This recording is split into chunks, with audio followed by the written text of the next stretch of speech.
इशारा हो दास के पुकार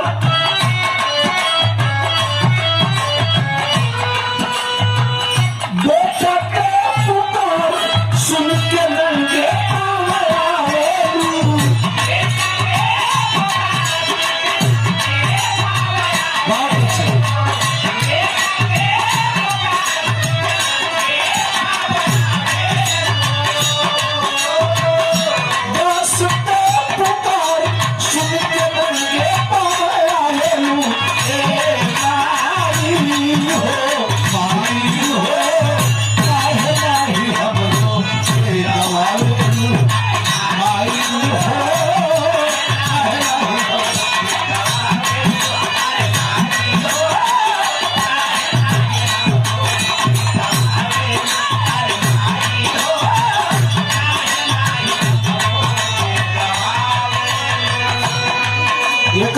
बड़ी भेजोल है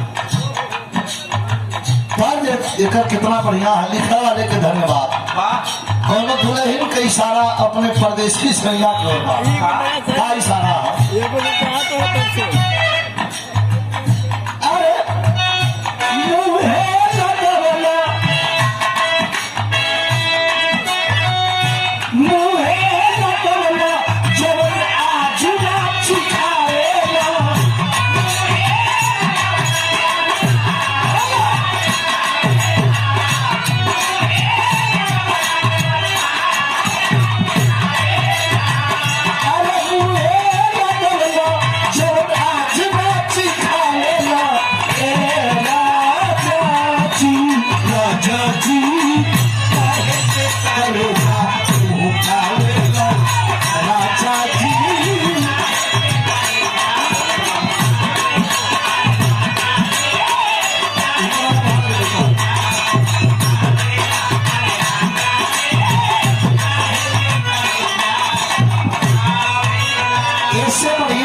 हमारे गीत के बाद माई हो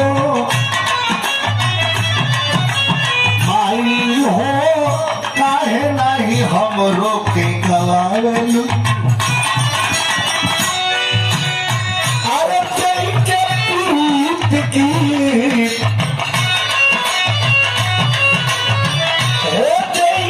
प्रीत की सजा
हमारे राम यादव बड़का भैया जो गिट्टी बालू का सप्लायर होम दुकान बार विंध्याचल का देवी मैया गंगा के किनार से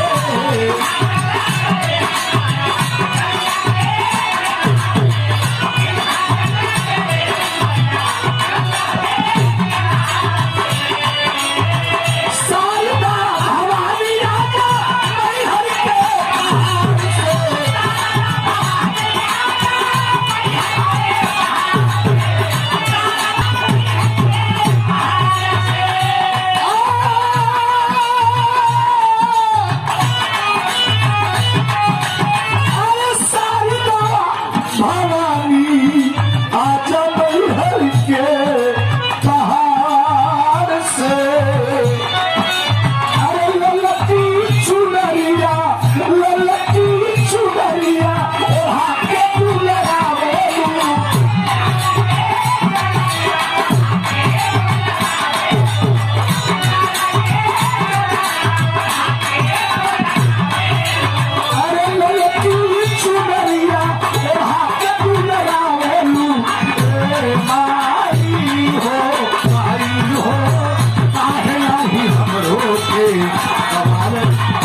राजेंद्र यादव जी खलिहानी की धरती से। डॉक्टर साहब को बहुत बहुत प्रणाम, सभी को प्रणाम।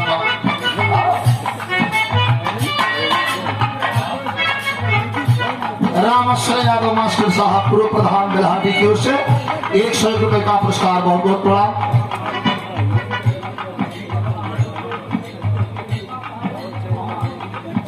और दिखाया आदरणीय श्री दीपा पाड़े उर्फ अमन बाबू के द्वारा ये 501 रुपए का पुरस्कार, बहुत बहुत आपको प्रणाम, सब भैया के प्रणाम हो। हमारे रामोद यादव भैया जो गिट्टी बालू का दुकान हो खलिहानी में, भैया के बहुत बहुत प्रणाम। हर जगह से कुछ माल यहाँ सस्ता मिलला, टिकाऊ मिलला, बढ़िया मिलला, बहुत बढ़िया गिट्टी बालू की दुकान हो। रामोद भैया के बहुत बहुत प्रणाम। चला इतनी देर का भेंट है, बिहार कुछ बिक्री बढ़ी। आखिरी लाइन, अरे बिहलू सने हदू